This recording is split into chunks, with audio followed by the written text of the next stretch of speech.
This is Shopify Masters, the e-commerce marketing podcast for ambitious entrepreneurs. It's powered by Shopify, the easiest way to sell online, in person, and anywhere in between. To start your free 14-day trial, visit shopify.com.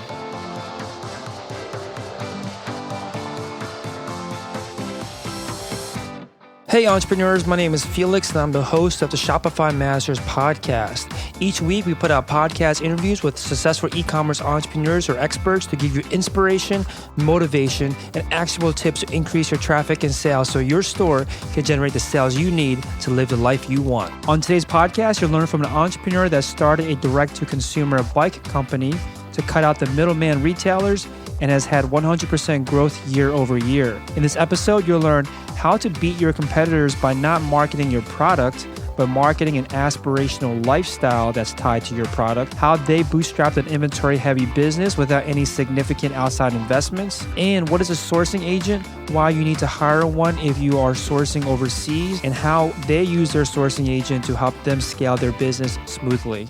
Today, I'm joined by Ben Petralia from SoleilBicycles.com. That's SoleilBicycles.com. Soleil Bicycles sells bicycles and got their start as selling fixed gear bicycles and it sells much more today. Was started in 2009 and based out of Venice, California. Welcome, Ben. Hey, Felix. How are you? Good. So tell us a little bit more about your story and what are some of the most popular products that you sell? Yeah, it's actually a long, kind of complex story. A bit more than just selling bicycles out of Venice. So in 2009, we were all college students. Half of us were at USC, half of us were at Chapman University in Orange, California. We met through mutual friends. And at the time, we were all riding beach cruisers or riding sketchy bikes that we had bought off Craigslist for $60, whatever it was, right? We went into a bike shop to kind of take the next step to get a cool bike that we could ride to the bars, to friends' houses, to commute to campus, whatever it was. And in the bike shop, we were addressed by a salesman, and the salesman was like, hey, do you want this Trek? Do you want this Specialized? Do you want the Schwinn? It'll be $800, $900, and it's got 17 gears. You'll have to bring it in for maintenance all the time. We're like, okay, this system is kind of broken, right? The bike shop wasn't user-friendly. It was very price prohibitive. So we said we can change that. And this was at the time when a lot of e-commerce businesses were starting up. We're saying we could cut out the middleman. That was the bike shop. We could ship it direct to the consumer, while at the same time making a fashion-forward product that was easy to ride, minimal, and just fun in general. So that was kind of the idea. And then we put together a business plan, entered in a couple collegiate business plan competitions, won a little bit of money, like not a big sum of money, took that money, flew overseas, found a manufacturer, designed this bike from the ground up with that manufacturer, brought it back to a frat house, sold 100 of them to our friends, and that's how we started the business. Now, today, we focused and shifted a little bit to really investing into creating a lot of content and an aspirational lifestyle brand and pinpointing the bike as the paramount of that kind of aspirational lifestyle vision, much like Beats by Dre does with headphones. But we still always have maintained that e-commerce, cutting out the middleman, passing the savings on to the consumer kind of ethos. And that's really what's been successful for us over the last, what has it been, 7 years now. So that's basically an overview of the company and where we're at today. It's awesome. I think there's a lot of great things you said in there, so let's kind of unpack this and work through it. So you said that you guys noticed that there was this opportunity in the marketplace. You guys are still in college at this time? Yeah, we were still all in college. Yeah, so was there anyone already doing something similar at the time where they were selling direct to consumers and skipping out on the middleman? And were you ever kind of concerned about any competition that was already in a space, given that you guys, were in college, didn't really have like quote unquote real life experience at that time? Like tell us about maybe what your feelings were at that time in terms of like seeing what the landscape was already. So at the time, we were the first people to do it. We were the first people to take a bike, package it 90% assembled, and ship it to your house with ease of assembly and like this full-on e-commerce shopping experience. So at the time, we weren't really worried about competition, and we didn't really like see that as our main focus per se, like in terms of optimizing the website and all that stuff, because we were the only people to do it. So people knew if they wanted to go online and buy a bike 90% assembled through an easy shopping experience, they would go to Soleil. And at the time, SEO too was kind of like the wild, wild west.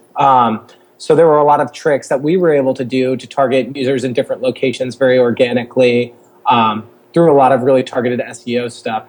So yeah, not being being in college and not having any quote unquote real world experience, we all came from different backgrounds. A couple of us were from musical backgrounds, having worked as interns at music festivals, and then a couple of us were from digital backgrounds, working at SEO firms as interns over the summer, and then I myself was from more so a fashion background, running a fashion blog and attending various fashion events throughout the earlier years of my college experience. So to answer your question, yeah, we were kind of the first to do it. So we didn't really see the threat of competition when we started. But obviously, some people have come into the space since then, and the landscape has changed a lot, which I can go into in more detail. So now we've kind of had a bit more of a strategy shift to take on some of that competition. Cool. Yeah, let's dive into that in a second. Once you guys had this idea you saw this gap in the marketplace, you had this idea, you decided to sit down and put together a business plan, enter some competitions. Can you tell us about that process of coming up with a business plan and maybe what you learned throughout that process? Yeah, it was really interesting. I think the thing that we learned the most and kind of learned the hard way was figuring out the market size and then figuring out realistically how much of that market we could hope to segment off. And we use some kind of reports that are available online that kind of go into the bicycle industry as a whole, and then really dove into our sector of the bicycle industry, and then realistic goals of what percent of market share we could take. That whole process, I think, was probably one of the biggest challenges, because it's just such a macro thing, trying to figure out exactly what your niche of the market is. And that took the most time. We got a lot of feedback from a lot of different people and a lot of criticism from a lot of different people. Yeah, I think this is an exercise that a lot of people do, at least on the back of an envelope or in their head when they're first starting out, saying like, oh, there's a $1 billion market, or I can just get 0.1% of this, I'll be a millionaire, or whatever that kind of line of thinking is. But you guys, purposely spent a lot of time, it sounds like, into nailing down that number. So once you had that number of the market share you'd be able to carve out, what could you do with that? Knowing that, what can you do? How can you use that information for your business? Just really shows the validity and the potential of the opportunity. Like showing that, hey, we know that we can carve out this percentage of this segment of the market is like, okay, so there is a viable audience for this. It really just kind of proves that to whoever's reviewing the plan. And then from there, that was always like the starting point. And then from there, it was all about the devil's in the details of how we're going to attack that segment of the market, how we're going to communicate with them, how we're going to drive them to a platform, and how we're going to eventually get them to make a purchase. Okay, makes sense. So do you remember what that number was originally? And now that you guys are, coming up, I guess, on your 7th year of being in business, how did you fare? Did you feel like you hit that target? So I don't remember exactly what the number was originally because it was so long ago. Yeah. But I would say there were some ups and downs. So the original goal or the original idea was the business was, okay, we're going to win this business plan competition. We're going to take the money. We're going to design the bike. We're going to sell our first round of bikes. And then we're going to go out and we're going to raise some more money. And that is when the issue really arose for us, because we're just a bunch of college kids out there trying to raise money from VCs, from angels, from like all these people in the industry. And it was really, really challenging for us with no experience, with a weak management team. And that really hindered us a lot. So we weren't able to get that $1 million seed round and go out and really blow this thing up. And we had to kind of bootstrap it and really, really become lean and build the business off the profits, which is what we did over the last 7 years. And until this past year, we were never able to get any proper funding besides small loans from friends and family. This past year, though, we were able to take down a small business loan from an incredible bank, and we were able to secure a line of credit. So now we have some wiggle room and some proper funding. But to this day, the business has still maintained all of the equity between the partners. We've never sold a piece of it or anything like that, which really hindered us from hitting that goal that we had originally, because we thought, oh, it's going to be easy. We're going to win this business plan competition. We're going to raise a bunch of money. We're going to have huge marketing spend. We're going to have a huge team. We're going to really scale and ramp. But we kind of had to struggle through that process and really be bootstrapped and really be lean for a long, long time. Until this past year when we were finally able to secure some funding. Yeah, there's kind of two camps on this idea, right? Whether you should bootstrap and go lean, and maybe use your own savings, maybe friends and family route at the most, which is the route that you guys went, versus trying to go big and trying to get a lot of investment, get a lot of capital early on, so you can blow it up sooner. So it sounds like because of your, like you're saying, your management team, you guys being new in the, I guess, the business space, maybe it was harder for you guys to secure that investment early on. But it sounds like now it's kind of paying off because you guys still own 100% of the company. Do you think at that moment, though, when you got, or maybe did you ever consider at that moment when you guys were having difficulty getting investments early on? I think what I've seen a lot of other companies do is that they then go out and look for a CEO or somebody that can come on the management team that has a lot more experience, that is, probably older, to come in. Did you ever consider going that route? We did, and we went through a couple people actually, and it never worked out for us. We never found the right person to fill the role and who had the same ideals as us. We found some people that were able to help. Like, we found a CFO that was really reputable and a bit older and was able to start garnishing some rapport with banks and investors. And we went on a road show and we showed like our business to a bunch of different people, but we were never able to make anything work. And I think, just to speak to the two camp idea, I think it's great to bootstrap. And I think if you have a business that allows that, like, it's amazing. But for us, our business is so inventory heavy and the inventory is so expensive that when you're buying 1,000 bikes and dumping your bank account for like a couple $100,000 to purchase that inventory itself, it's a really hard thing to do, to continue to bootstrap while you're dumping that much money into inventory on like a monthly or a quarterly basis, whatever it is.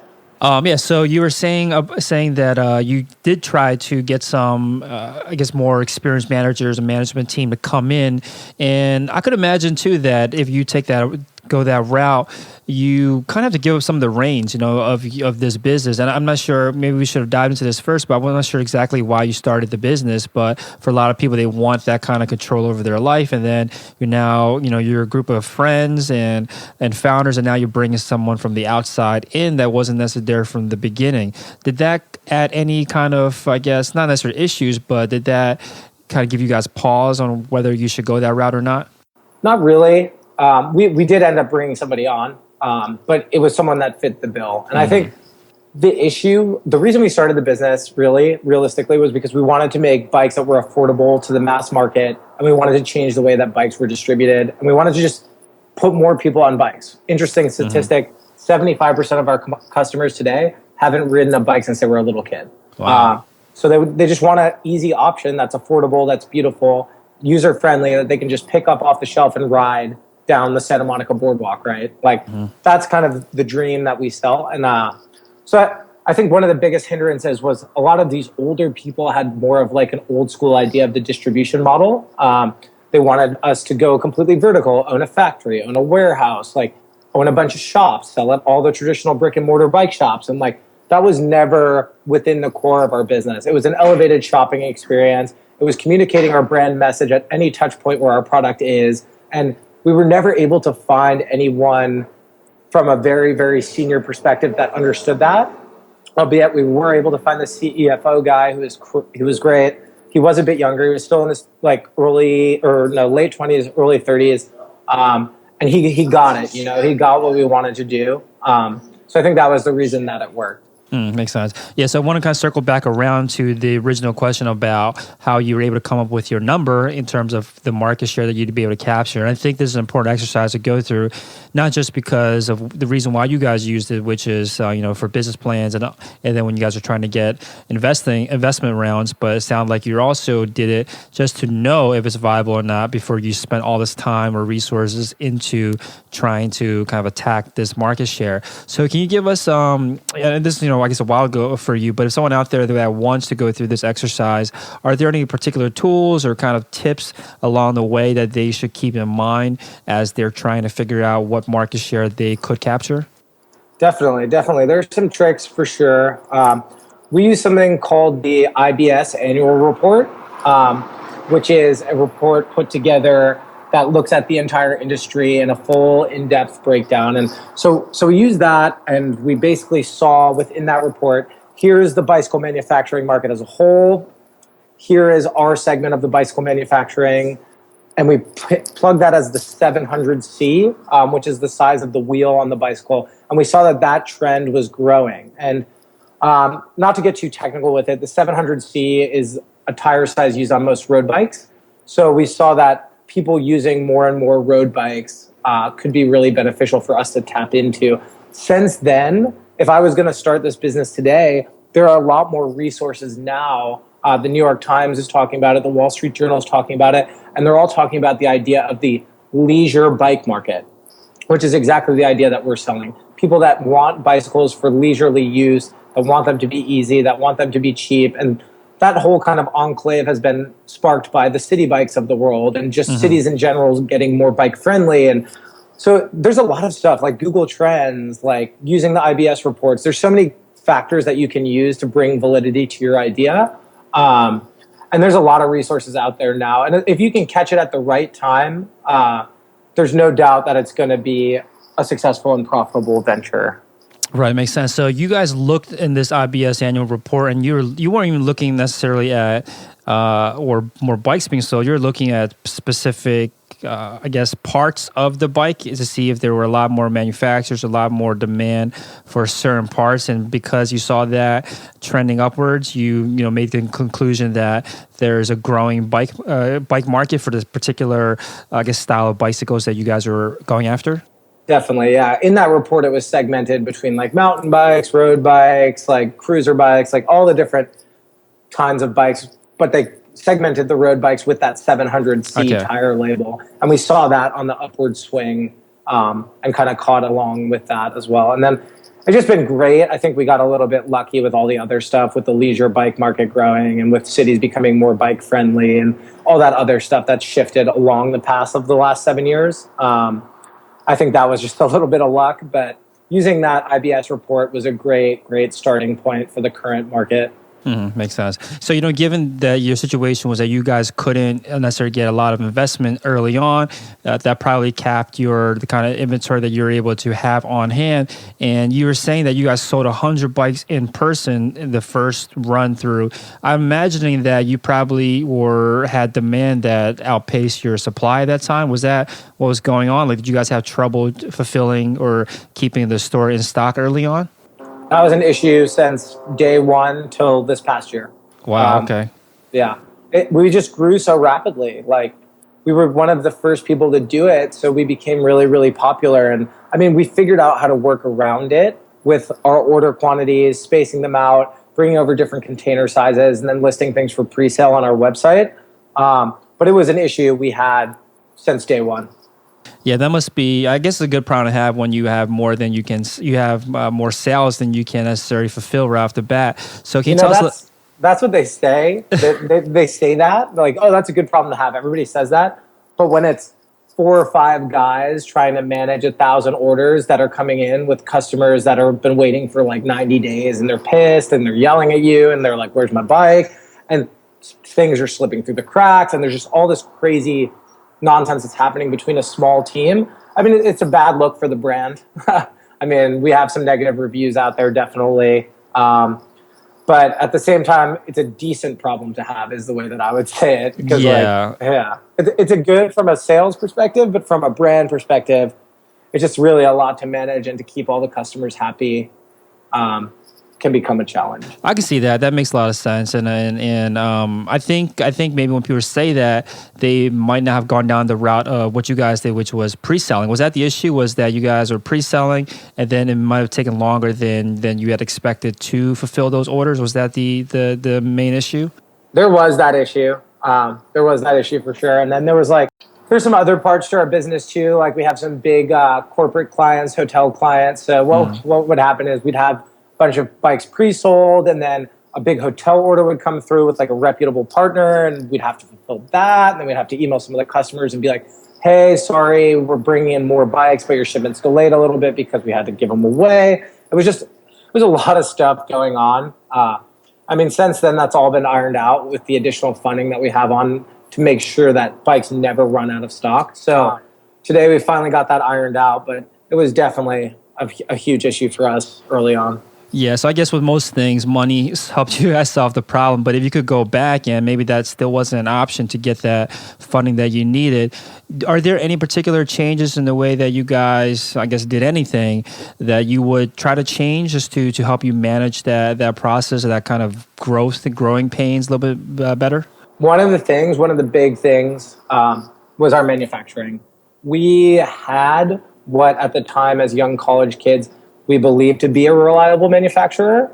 And again, we were just like a group of 5 kids that tried to find a manufacturer in China on our own.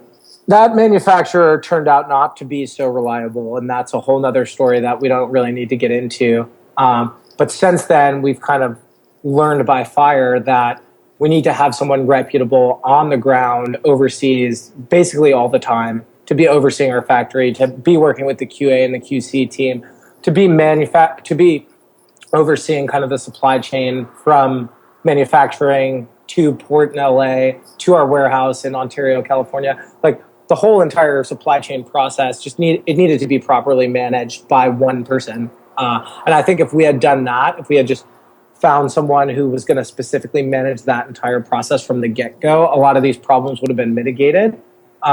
And again, if we would have found a reputable manufacturer from the start of the business, a lot of problems wouldn't have occurred either. But just for reference, we've switched factories 7 times since we've started the business. Yeah. Yeah, that's that's not the first time I've heard of someone learning this lesson and then looking for almost like a liaison on the ground, like you were saying, at the near the overseas manufacturer, or actually being inside the facilities itself. So can you tell us a little bit about how, if someone out there that wants to make sure they have this kind of control, a little more control over their manufacturing, but can't be there themselves, how do you find somebody to work with that can offer these kind of services? Is there a particular job title that they're looking for, or like what's the process? So the particular job title would be a sourcing agent. In terms of the process, I can't give you 100% the best recollection of that, because for us it was very kind of simple. We asked around to friends and family, and one of our friends of a friend happened to know this family that had been manufacturing things overseas for years, and we got in contact with them. They explained to us how the whole sourcing agent relationship works, and about how this agent would be over there 6 months, 7 months, 8 months, 9 months out of the year, whatever we needed. Fluent in both Chinese and English, Mandarin and Cantonese, able to communicate, know what to look for, able to negotiate.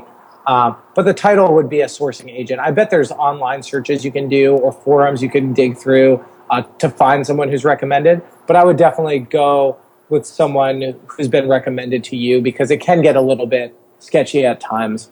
Yeah, I mean, those qualities that you just listed sound like great kind of interview questions or things you should keep in mind when you are interviewing somebody, making sure they hit those or check all those boxes off. So how do you, once you have a sourcing agent, how do you work with them? Like how often are you talking to them, and what are you guys, how do you guys work together? It's every single day. It's every single day. And that's more Jimmy's realm of things. But the basic overview is it's anything from R&D to bringing the cost of certain parts down, to making sure we hit manufacturing schedules, to deciding whether or not to buy our own tooling to make a part besides outsourcing it to another supplier, like cost benefit analysis of that. Like it's a full on relationship. And I would love to speak to it more, but that's more in Jimmy's realm of things. Sure. So yeah, let's take a step back and go back to the beginning again, when you guys first got your initial production run. You said you guys had 100 bikes and you sold all of them in person. Tell us a little bit about that. Tell us about how did you get all of them shipped over, and then what was the sales process like when you guys are selling these? We got literally the smallest container they make, and we put 100 bikes in it, and we shipped it to Port of Long Beach, and we said, okay, we'll come pick it up. And we rented like a massive U-Haul, threw all the bikes in the U-Haul, drove it back to USC, put it in a frat house. And during that whole manufacturing and shipping to USC process, we were telling all our buddies, we're like, hey, we got these amazing bikes. They're not very expensive. You guys should buy one. And everyone was looking for a bike at the time. We're on a massive college campus. And they're like, okay, instead of going to XYZ bike shop and buying something way too expensive, or going to Craigslist and buying a beach cruiser that's probably going to get stolen, we're just going to buy one of your bikes. They're sleek, they look cool, they're fast, they're user-friendly, they're great for commuting. I think at the time they were like $299 or something. Here's $299. Just call us when the bike gets here. And all the bikes arrived at the house and called our buddies. We're like, hey, that bike is here. Here you go. Grab it. They'd come over and grab it. And then from there, it got a little bit more robust. We started ordering a bit more bikes. And then we started, I think that's when we brought the shop online for the very first time, is after that first 100 bike run. Okay, so you definitely saw that there was demand for it because you're able to sell it in person.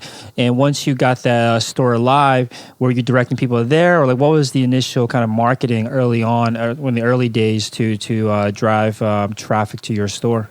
So it was always friends and family first. If we had friends and family that wanted bikes, we were directing them to us in person to make the sale. And then we started to build that online presence. We started to pitch blogs. Like, we went very organic, obviously, because we didn't have a ton of funding. Starting to pitch blogs, really started working our SEO. As I said back in the day, the SEO was wild west. So things like link wheels would work, just generating a ton of backlinks, like using some targeted meta tags. Like, this was 2009, you know? This stuff was like, you could get a ton of traffic just by like some really, really organic stuff. I mean, now it's obviously changed a bunch with all the Google updates and them trying to push you more towards the AdWords and the SEM and the PLA stuff. But back in the day, for us to generate traffic was really, really simple. And is the PR, like you were saying, you're pitching blogs early on, is that still a approach that you guys take today, or what are the kind of key marketing channels that you guys use today now that you're many years into the business? So that's kind of a two-part conversation. The first part of that conversation relates to how we pivoted what we focus on in the business. And the second part is more so talking towards PR and how that's really helped our business shine. So yeah, PR is still a huge strategy. We still invest a lot into that, and it's still really defining for our traffic and our brand and our business as a whole. But the messaging has changed a little bit, and it's more so pitching that lifestyle vibe to the product and working with bloggers to create like a story about fashion. For example, we did like a huge thing at New York Fashion Week 2 years ago where we got a bunch of influencers, bloggers, models, all riding these bikes around for New York Fashion Week. And we kind of pitched it to a bunch of high-end publications as like, oh my God, look at these beautiful bikes that all these models are riding at New York Fashion Week. Let's talk about how it's cool to get around New York by bike and how these models have been doing it. And like, so having that idea that we want to really bring our brand into a fashion-forward focus and really put a lot of resources into building out this aspirational lifestyle portion of the business, and then taking that and bringing it to the publications, bringing it through the PR cycle has really been successful for us over the last couple of years. Yeah, I do want to dive into this a little bit more because, like you're saying, you pivoted the I guess the way that you've wanted to portray the messaging for the company itself. Was that a difficult process? Like, were people already seeing your brand, Soleil bicycles in a certain light, and then you wanted to change it to a different kind of messaging, or was there something else? Or I guess were you trying to do something other than that? So I'll go into kind of the reason why it all took place. So obviously we were the first people to kind of hone this idea of e-commerce bicycles, shopping experience, whatever. Then people saw that it was becoming successful. So we had a bunch of competitors enter the space. And as the competitors entered the space, there were a lot of different kind of ideas. Some of the competitors were a little bit more tech-oriented, spec-oriented. Some of the competitors wanted to attack traditional bike shops more, but like wanted to just really squeeze them on margin. And so we saw it kind of becoming a race to the bottom with a lot of these new competitors in there charging a lot less, whatever, making a lower quality product, whatever it was that they were doing. So we said, okay, what's our niche in this competitive landscape? And we had always, like myself personally, coming from a fashion background, a bunch of the other guys just being interested in fashion, action sport, lifestyle, and other things like that.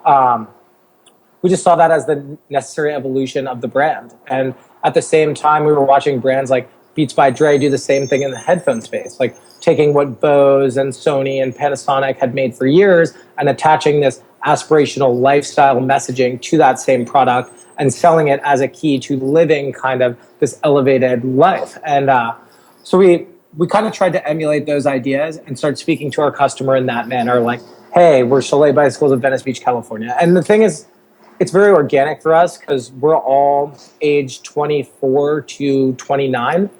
We all live in Venice Beach, California. We all do live this lifestyle that's very much so engaged in music, travel, having fun, like surfing, skateboarding, like all these different influences that we pull to be our brand are very much organic because it's things that we are really, really passionate about and do every day. And so the transition was a bit easy just because we were already immersed in those worlds and we could already pull those inspirations pretty easily. And our customer was receptive to it.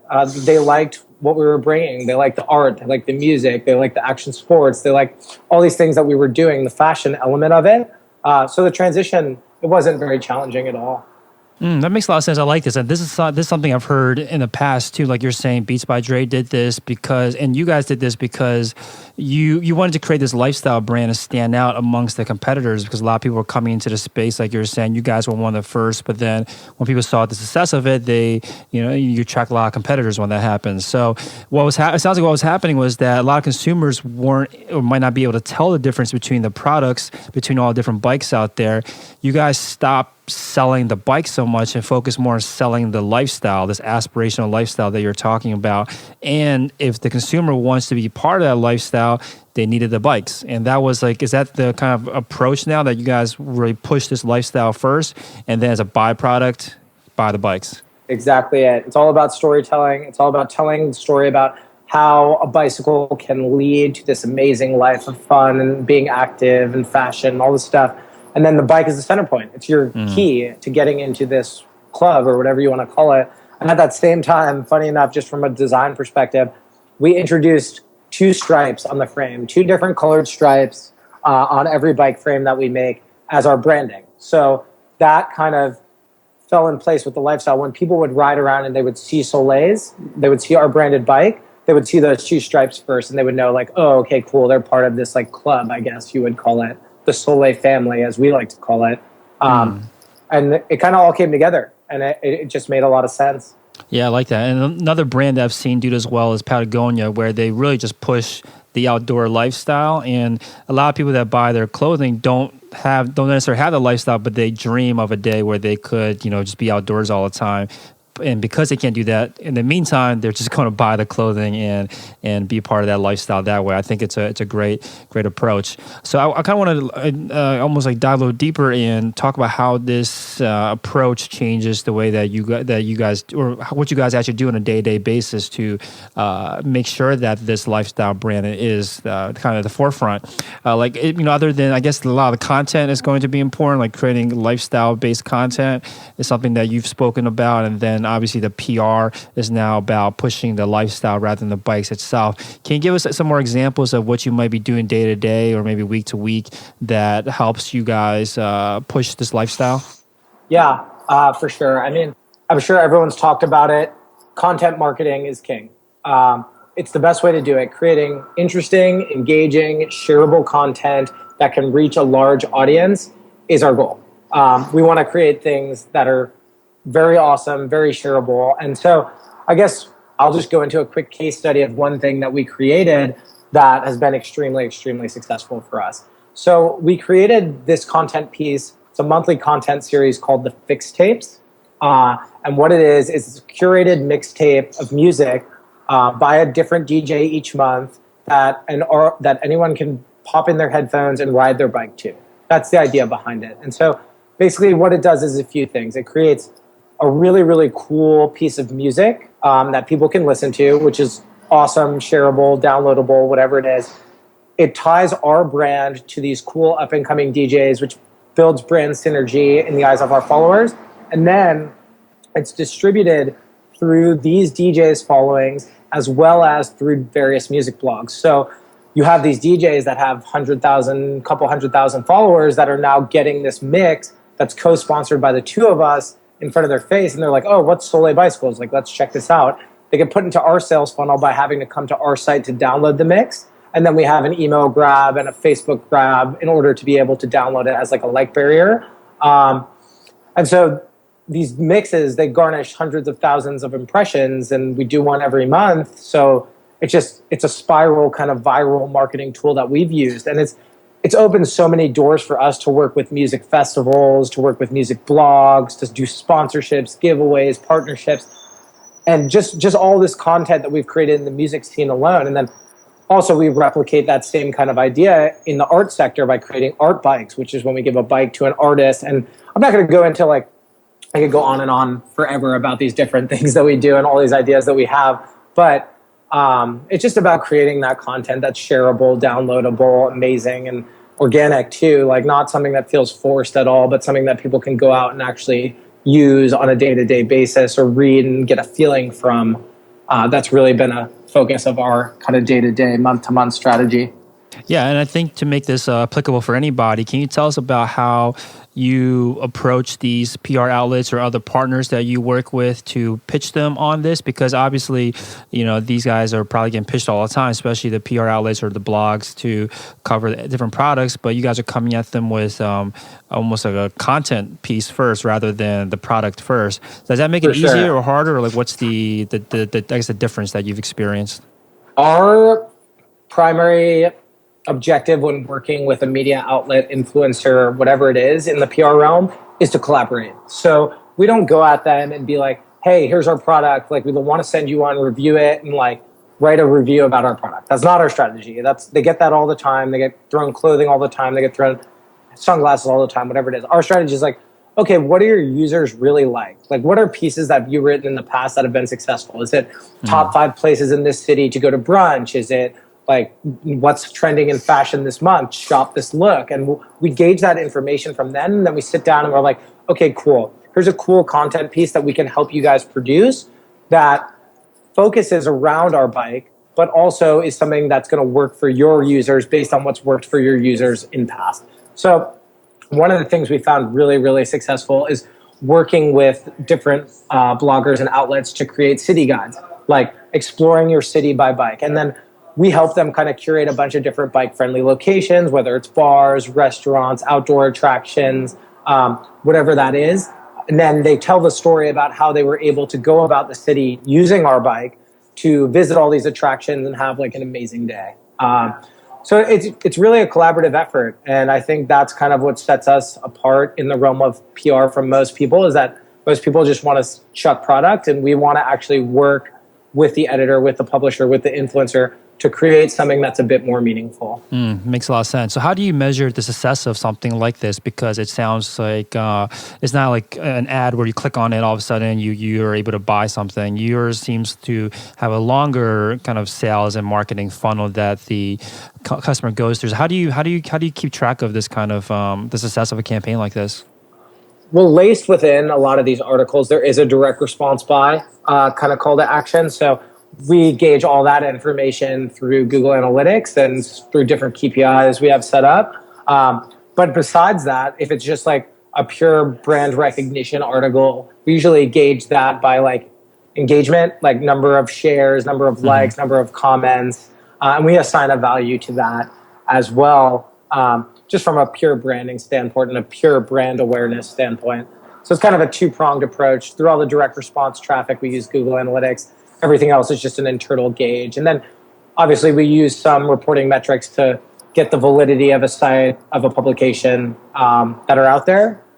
But that's kind of the answer to your question. So for the direct response stuff, is it like a discount code or something for them to use, or are you tracking the clicks to the site? Like how do you, what exactly are you tracking when you are actually trying to close a sale, I guess, right off of the content piece?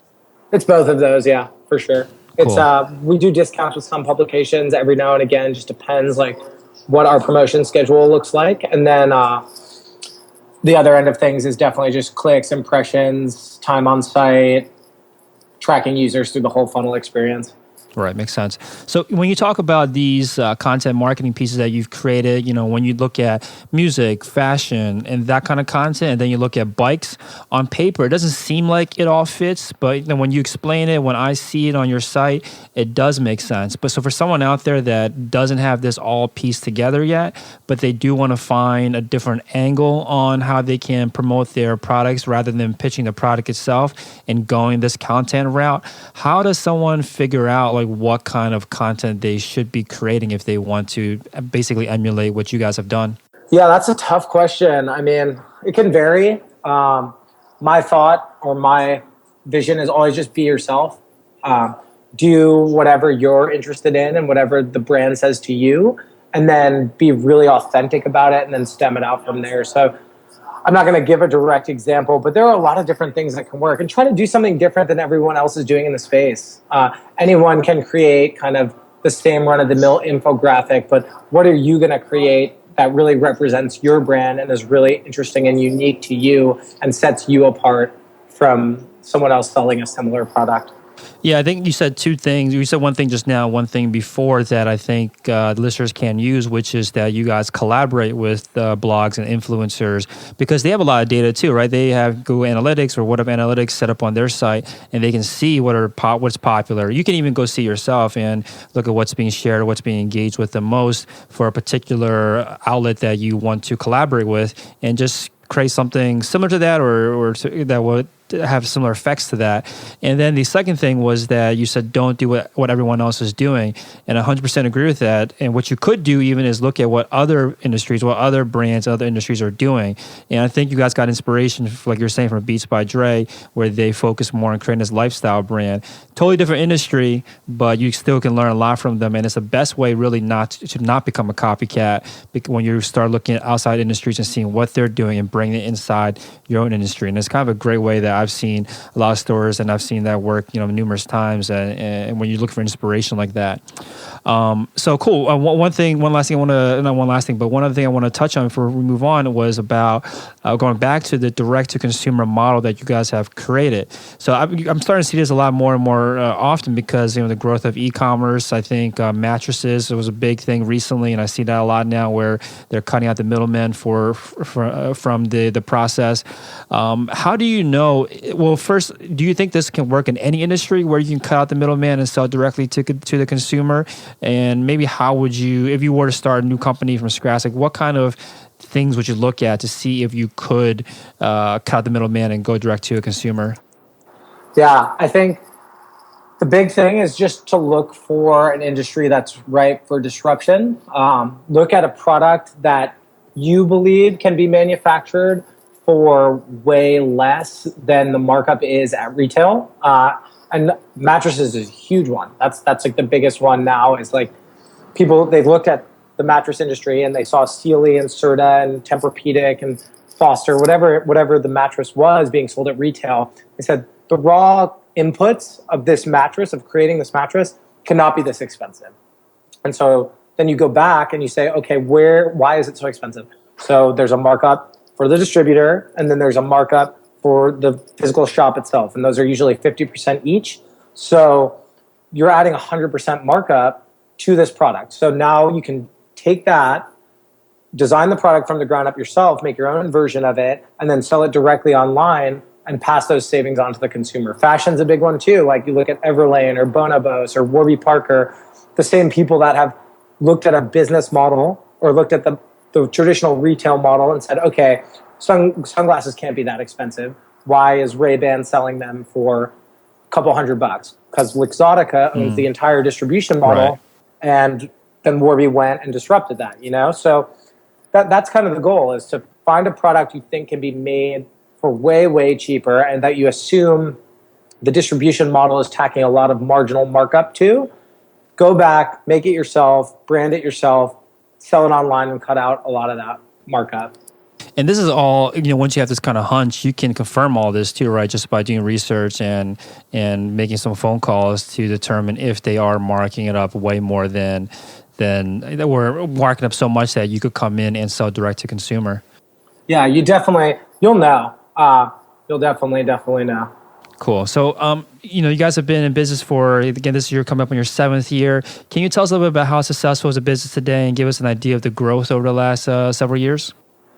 Yeah, we've grown 100% year over year, every single year, which has been amazing. That's kind of the benchmark that we've always wanted to hit. And today, I'm not going to sit here and say we're happy with where we're at, because we're content, but we're not happy. We want to keep growing the business. To date, now we're selling anywhere between 10 to 15,000 bikes a year.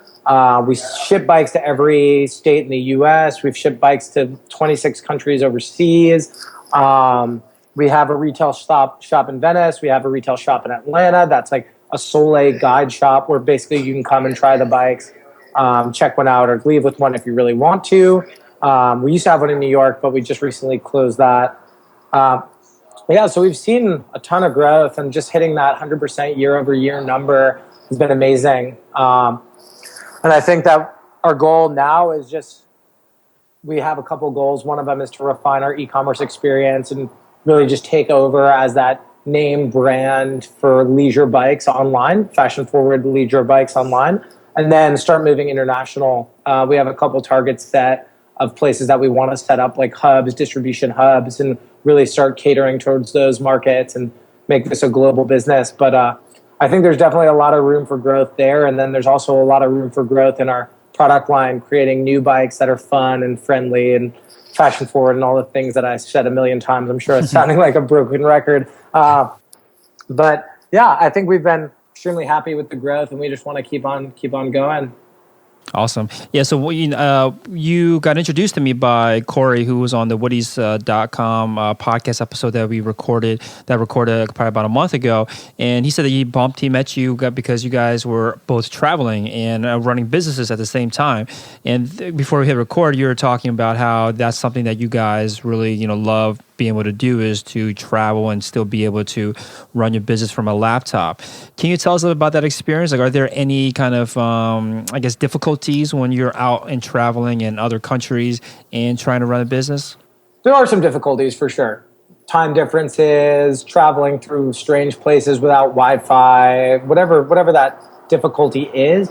But it's just about having a proper balance, having that proper traveling, but still knowing that at the end of the day, the most important thing is that you're taking care of the business, you're making the proper steps to watch it grow, and you're managing it on a day-to-day basis. And I mean, I would honestly say that, funny enough, Corey is someone who does that better than anyone else I know. The guy could be in the middle of the most remote place and still be organizing a photo shoot with the one photographer in this village and still be posting content. He's just an animal like that, and there's a lot to be learned from him, and I've learned a lot from him personally. On how you can do that. And it was crazy. We were actually over in Bali for a couple of weeks in Indonesia last year. And Corey and I linked up when we were over there. We had known each other before that, but we linked up, and all of a sudden he's like, hey, I rented this vintage Volkswagen. I got these models. I got a photographer. Do you have any bikes? Let's do this. And I'm like, all right, dude, let's go. You put it all together. Sounds awesome. Let's do it. And we went out and shot for a whole day in the middle of nowhere and got amazing content that I never would have thought would have been that easy to put together on the road, traveling on a tight budget. But yeah, it's definitely a balance, and it's about finding ways. But at the same time, there's so much inspiration that we take when we travel. There's so many things in other countries that we bring into our product and into our brand that without that ability to travel and ability to see the world would be lacking. And it helps us as creative, and it helps us as marketers and as designers and all that stuff. So we think that it's just infinitely important. Yeah, that's really important. And it kind of goes back to what we were saying before about how you can really get stuck in these echo chambers if you're too focused on your own industry rather than taking a step back and having this perspective that you're talking about. So I imagine that there are probably a lot of apps that you rely on to run your business. Can you tell us a little about any apps that you either use from the Shopify App Store or outside of it that help you run the business? Yeah, we use a ton on the Shopify App Store. There's a lot of really good ones for marketing and sales cycle and inventory management and stuff like that. I mean, I'm not going to go into specifics, but a simple Google search of top 15 Shopify apps for marketing will give you a good starting point. Besides that, two of the biggest ones that we just implemented are Slack, which is a great inter-office communication app that really helps us be all on the same page when we're traveling, especially because we can send files through there. We can start different threads like hashtag marketing, hashtag content, whatever it is, and have inter-office communications even when people are displaced. And then the other one is Basecamp for long-term project management. We handle everything from manufacturing, R&D pipeline to sales pipeline to content calendar and everything in Basecamp. So just getting some good communication apps for sure, doing some research online to find good Shopify apps for sales, marketing, or operations. There's a ton of resources out there to find those apps and a lot of good reviews and a lot of good portals to really read more into those apps. But yeah, besides Shopify, the two biggest are definitely Slack and Basecamp. Awesome. Thanks so much, Ben. So soleilbicycles.com, SOLEBICYCLES.com is the website. Anywhere else you recommend the listeners check out if they want to follow along with your brand? Definitely check out the website. Definitely check out the Instagram at Soleil Bicycles. Check out the Facebook Soleil Bicycle Co.